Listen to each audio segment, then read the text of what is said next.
क्या आपको पता है कि बहुत सारे चाबी के गुच्छे को क्या कहते हैं इंग्लिश में? या तो बहुत सारे लोग अगर कहीं पर हैं तो उन्हें क्या कहते हैं इंग्लिश में? या अगर कोई भी स्टिक्स का बहुत सारा पेटी हो तो उसे इंग्लिश में क्या कहते हैं? या अगर आप समझे कि किसी चीज का गट्ठा हो उसे इंग्लिश में क्या कहते हैं? या किसी चीज का भीड़ हो, श्रृंखला हो, दल हो, समूह हो, टोली हो, झुंड हो, इन सभी चीजों को इंग्लिश में क्या कहते हैं? यही सब चीज हम लोग आज जानने वाले इस वीडियो में। हेलो गाइस, मेरा नाम है महताब इब्राहिम और आप वॉच कर रहे हैं एनसीईआरटी क्लास यूट्यूब चैनल। यहाँ पर मैं इंग्लिश स्पोकन क्लास की भी तैयारी कर चुका हूँ और काफी वीडियो अपलोड है, आप अब तक देखा नहीं तो जाकर वहां से देख सकते हैं। इस वीडियो में मैं इन्हीं चीजों के बारे में जानने वाला हूँ कि बहुत सारी चीजों को क्या कहा जाता है, जैसे श्रृंखला, भीड़, गट्ठा, गुच्छा, समूह, टोली, झुंड, इन सभी चीजों को इंग्लिश में क्या कहते हैं? कि अ बंच ऑफ कीज, यानी कि बहुत सारा, जहां पर चाबी की बात हुई तो उसे बंच ऑफ कीज कहा जाएगा, यानी एक से ज्यादा अगर कीज कहीं पर है तो अ बंच ऑफ कीज यानी चाबियों का गुच्छा। और उसी तरीके से अ बंच ऑफ ग्रेप्स यानी कि अंगूरों का गुच्छा, क्योंकि अंगूर भी एक समूह के साथ, एक गुच्छे के साथ रहते हैं, इसीलिए इसे भी अ बंच ऑफ ग्रेप्स कहते हैं। A bunch of the floors, a bunch of the floors, या आप इसे ये भी कह सकते हैं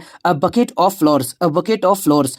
अगर बहुत सारा फूलों का गमला रखा है तो आप इसे कह सकते हैं अ बकेट ऑफ फ्लोर्स या a bunch of floors. 4 number, a bundle of sticks. Bundle मतलब होता है गट्ठर, गट्ठर, गट्ठर, गट्ठर। A bundle of sticks, a bundle of sticks. इसी तरीके से पांचवा है हमारा a cloud, a cloud of people, यानी कि अगर बहुत सारे लोग एक जगह पर हैं तो लोगों की भीड़ है तो उसे मैं कह सकता हूँ इंग्लिश में a cloud of people, a cloud of people. इस तरीके से अगर बहुत सारे माउंटेन रहे, बहुत सारे पहाड़ों का एक बहुत बड़ा पहाड़ों का श्रृंखला रहे तो उसे हम लोग कह सकते हैं a chain of mountains, a chain of mountains. भेड़ रहते हैं, बहुत सारे भेड़ों, अगर एक जगह पे भेड़ों का रेवड़ है तो उसे हम लोग इंग्लिश में कहते हैं a flock of ships, a flock of ships. इस तरीके से बहुत सारे अगर द्वीपों का समूह है तो उसे हम लोग कहते हैं a group of islands, a group of islands. बहुत सारे सितारे जो आपको आसमान में दिखते हैं उसे कहा जाता है a galaxy of stars, a galaxy of stars. इसी तरीके से अगर आपको बहुत सारे पेड़ के समूह दिखेंगे, यानी बहुत सारे पेड़ दिखेंगे, उसे पेड़ों का झुंड कहा जाता है, तो वो दिखेंगे, उसको आप इंग्लिश में कह सकते हो a group of trees, a group of trees, a group of trees. अगर आप बहुत सारे मजदूर देखेंगे, जहां पर बहुत सारे मजदूर लोग जो काम करते हैं, काम करने वाले मजदूरों जो होते हैं, उनकी टोली को कहा जाता है a gang of labourers, a gang of labourers, a gang of labourers. इसी तरीके से अगर बहुत सारे सुअरों के झुंड जो रहते हैं, सुअरों का जो झुंड होता है उसे इंग्लिश में कहा जाता है a herd of swine, a herd of swine. बहुत सारे मक्खी होते हैं, मधुमक्खी, मधुमक्खी को हम लोग इंग्लिश में कहते हैं बीज, बीज, बीज। इसी तरीके से a heap of, a heap of, इसे HIVE हीप पढ़ेंगे, अ हीप ऑफ बीज, अ हीप ऑफ बीज, अ हीप ऑफ बीज। इसी तरीके से हम लोग कहेंगे अगर बहुत सारा कहीं पर कचरा पड़ा है, कूड़ों का ढेर लगा हुआ है, जैसे हम लोग कहते हैं कि कूड़ों का ढेर लगा है, तो उस ढेर को हम लोग इंग्लिश में कहते हैं a heap, HIAP, heap, HIAP, heap, heap, heap नहीं, heap, heap, heap of rubbish, heap of रविश।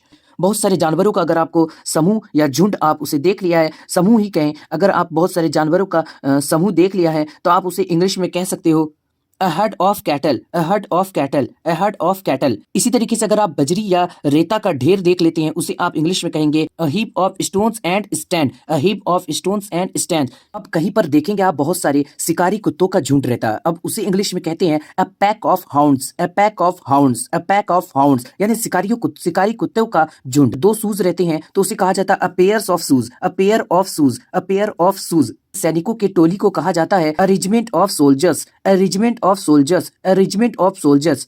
अब आप चोटियों की श्रृंखला को इंग्लिश में कहेंगे a range of cliffs, a range of cliffs, a range of cliffs. Next है हमारा a swarm of flies, a swarm of flies, मक्खियों की झुंड, मक्खियों की झुंड, अ स्वम ऑफ फ्लाइज। और बहुत सारे अगर घटना होते रहते हैं तो उसे कहा जाता है a series of events, a series of events.